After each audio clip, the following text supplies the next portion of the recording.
राष्ट्रवादीचे आमदार असलेल्या विधानसभा मतदारसंघांमध्ये भाजप आणि शिवसेनेचे उमेदवार लोकसभा निवडणुकीत अनेक ठिकाणी पिछाडीवर आहेत। आता हेच कारण देऊन महायुतीमध्ये तिसऱ्या पक्षाची गरजच काय असा दबाव भाजपच्या काही नेत्यांनी आणणं सुरू केल्याची खात्रीलायक माहिती मिळतेय।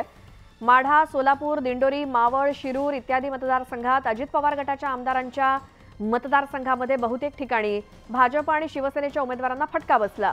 मावळमधील शिंदे सेनेचे श्रीरंग बारणे जिंकले, पण त्यांनी अजित पवार गटांना सहकार्य केलं नसल्याची तक्रार जाहीरपणे केली होती। या पार्श्वभूमीवर आता भाजप आणि शिवसेनेच्या काही नेत्यांनी अजित पवार यांना सोबत ठेवण्याचा पुनर्विचार करावा अशी मागणी आपापल्या पक्ष नेतृत्वाकडे केली असल्याची खात्रीलायक सूत्रांकडून माहिती मिळतेय। तर भाजपला राष्ट्रवादीची साथ का नकोय यावरती एक नजर टाकूयात। राष्ट्रवादीची मतं भाजपकडे न वळवल्याचा आरोप आहे राष्ट्रवादी काँग्रेसवरती लोकसभा निवडणुकीदरम्यान। तर राष्ट्रवादी आमदारांच्या मतदारसंघामध्ये भाजप उमेदवार हे पिछाडीवरती आहेत। सोलापूरचे उमेदवार राम सातपुतेंना मोहोळ मतदारसंघामध्ये फटका बसला। तर मोहोळमध्ये राष्ट्रवादीचे माने हे आमदार आहेत आणि मानेंच्या मतदारसंघामध्ये सातपुते 63,000 मतांनी पिछाडीवर होते।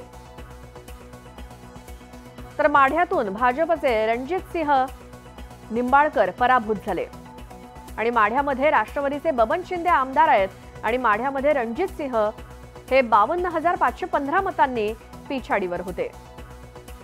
दुसरीकडे दिंडोरीमध्ये भाजपच्या भारती पवार पराभूत झाल्या। कळवण सुरगडामधून राष्ट्रवादीचे नितीन पवार आमदार आहेत आणि तरी सुद्धा कळवणमध्ये भारती पवार 57,683 मतांनी पिछाडीवर होत्या। हा सगळा अनुभव एकंदरीत महायुतीला आल्यानंतर आता महायुतीतल्या घटक पक्षांकडून राष्ट्रवादीची आपल्याला गरजच काय अशी दबक्या आवाजामध्ये चर्चा जी सुरू आहे, त्यामुळे भाजपला आता राष्ट्रवादीची साथ नकोय का असा प्रश्न पडतोय। अधिक माहितीसाठी जाऊयात, आमचे प्रतिनिधी तुषार रुपणवर आपल्या सोबत आहेत।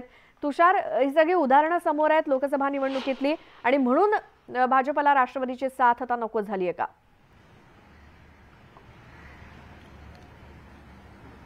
श्वेता, आता आपण न्यूज 18 लोकमतच्या प्रेक्षकांना आकडेवारीसही सांगितलं की भाजपाच्या जे विद्यमान खासदार आहेत, विद्यमान केंद्रीय मंत्री होते, त्यांचा नेमका पराभव हा कोणत्या कारणांमुळे झाला। प्रामुख्याने माढा असेल, सोलापूर असेल किंवा दिंडोरी असेल, हे जे 3 भाजपाचे बालेकिल्ले होते। तुषार थोडंसं थांबवते कारण राष्ट्रवादीचे प्रवक्ते उमेश पाटील आपल्यासोबत फोन लाईन वरती जोडले गेलेत।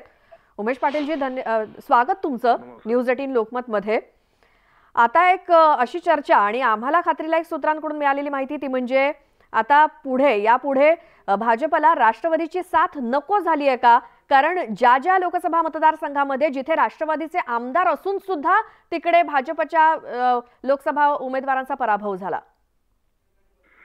नाही, ही वस्तुस्थिती खरी आहे की जिथं ज्या ठिकाणी आमचे आमदार असतील किंवा जिथं शिवसेनेचे आमदार असतील किंवा जिथं भाजपचे आमदार असतील त्या बऱ्याच ठिकाणी असं झालेलं आहे की त्या आमदारांचे समजा भाजपचा उमेदवार असेल तर राष्ट्रवादीच्या आमदारांच्या मतदारसंघातली मतं ट्रान्सफर न होणं।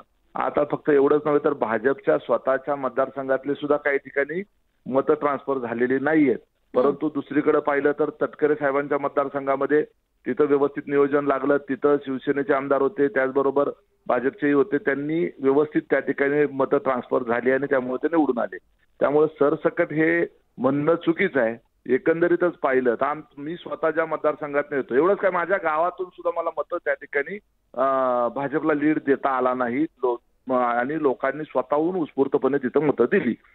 जिथून मी स्वतः 7,500 मताधिक्याने जिल्हा परिषदला निवडून आलो होतो, माझ्या गावाने 2400 पैकी 2200 मतं मला दिली होती, त्याच गावाने मला भाजपला 500 मतं दिली आणि काँग्रेसला 1500-1600 मतं दिली। याचा अर्थ तिथला आमचा प्रभाव कमी झालाय असं नव्हे, तर लोकांनी या वेळेला निवडणूक ती हातात घेतलेली होती, त्यांचं स्वतःचं त्यांनी मत ठरवलेलं होतं। आम्ही सांगून सुद्धा लोकांनी त्या ठिकाणी ऐकलं नाही, ही वस्तुस्थिती आहे। माढ्यामध्ये बबनदादा शिंदे 60-65 हजार मतांनी निवडून आले।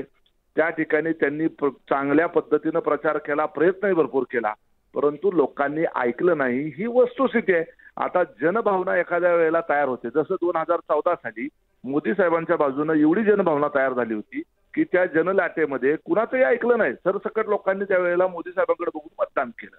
तसं काही प्रमाणामध्ये महाराष्ट्रामध्ये, विशेष करून पश्चिम महाराष्ट्रामध्ये शेतकरी वर्ग असेल आणि इतर अनेक काही घटक, आपण मुस्लिम वर्ग आपण त्यामध्ये आपण आहे, तरुण वर्ग आहे, त्याचबरोबर काही व्यापारी सुद्धा या वेळेला काँग्रेसला मतदान करण्यापेक्षा सत्ताधारी पक्षाच्या विरोधात जाण्याच्या मानसिकतेमध्ये आम्हाला त्या ठिकाणी फील्डवर जाणवलेला आहे. बरं, आणि उमेशजी बरं, पण मात्र उमेशजी, जर आता शिवसेना आहे, शिंदे गट, आणि जर भाजपनं तुमची साथ जर नाकारली यापुढे, तर मग तुमची भूमिका काय असेल? जर प्रत्यक्ष त्यांना फायदा होत नसेल महायुतीला तुमच्याकडून खास करून, तर एक लक्षात घ्या, कुणी कुणाला नाकारण्याचा प्रश्नच उद्भवत नाही. आम्ही महायुती म्हणून एकत्र आहोत. तिन्ही पक्षाच्या नेत्यांनी या संदर्भामध्ये आलेल्या अपयशाची जबाबदारी स्वीकारलेली आहे. शेवटी यश आणि अपयश ह्या एकाच नाण्याच्या दोन बाजू आहेत. कधी यश येत असतं तर कधी अपयश येत असतं, आणि असं सार्वजनिक जीवनात, राजकारणामध्ये या गोष्टी घडत असतात. पुन्हा नवीन उमेदीनं लढावं लागतं. कुणीही कुणावर ठपका ठेवत नाहीये. कुणी कुणामुळं, फक्त हे विश्लेषणाच्या पातळीवर असतं, आणि ते विश्लेषण करून घेऊन हे सक्षम लोक आहेत सगळे, त्याच्यावर कशा दुरुस्त्या करायच्या याच्यावर उपाय करून अर्थसंकल्प आता होतोय. राज्याच्या समोर जो काही कदाचित लोकांच्या मनात काही प्रमाणात राग असेल तो आता बाहेर निघलेला आहे. आता नव्यानं विधानसभेमध्ये उद्या देशात कोणाचं सरकार आहे हे बघून मतदान होईल. त्यामुळे अशा काही गोष्टी घडणार नाहीत. लोकांनाही कळतं सगळं आता मतदान विधानसभेला कोणाला करायचं. ठीक आहे उमेश पाटील, धन्यवाद, तुम्ही न्यूज 18 लोकमतशी बोललात त्याबद्दल. आता थेट जाऊयात, आमचे प्रतिनिधी तुषार रुपाणेवर आपल्यासोबत आहेत. तुषार. श्वेता, आपण जर पाहिलं असेल तर उमेश पाटील यांनी आता स्पष्ट केलं की आम्ही विधानसभेला तिघही एकत्र लढू.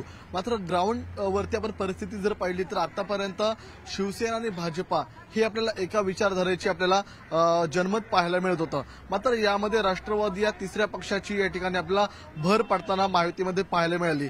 मात्र जेव्हा मतदान झालं, निवडणुका झाल्या, यामध्ये राष्ट्रवादी विरुद्ध भाजपा हा गेली अनेक वर्षे संघर्ष हा संपूर्ण महाराष्ट्राने पाहिला, आणि तीच परिस्थिती आपल्याला लोकसभा निवडणुकीमध्ये पाहायला मिळाली.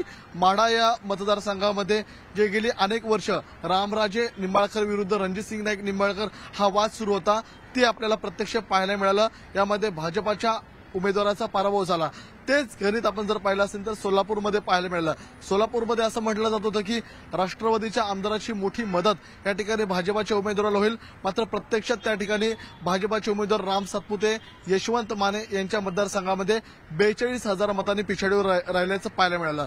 राष्ट्रवादीचे जे दिग्गज नेते छगन भुजबळ यांच्या मतदारसंघामधून तुषार, ही तर सगळी आकडेवारी आपण आपल्या प्रेक्षकांना दाखवलीस की कोण कुठे आघाडी आणि पिछाडी आणि कोणाचा कसा कोणाला फायदा नाही झाला.